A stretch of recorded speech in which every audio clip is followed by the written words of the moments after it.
Watch these funny dogs making funny, weird noises.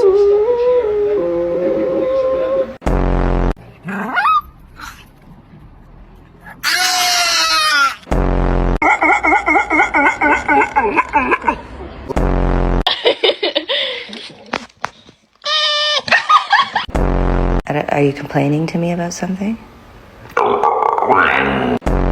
Are your dogs like these? Comment down below.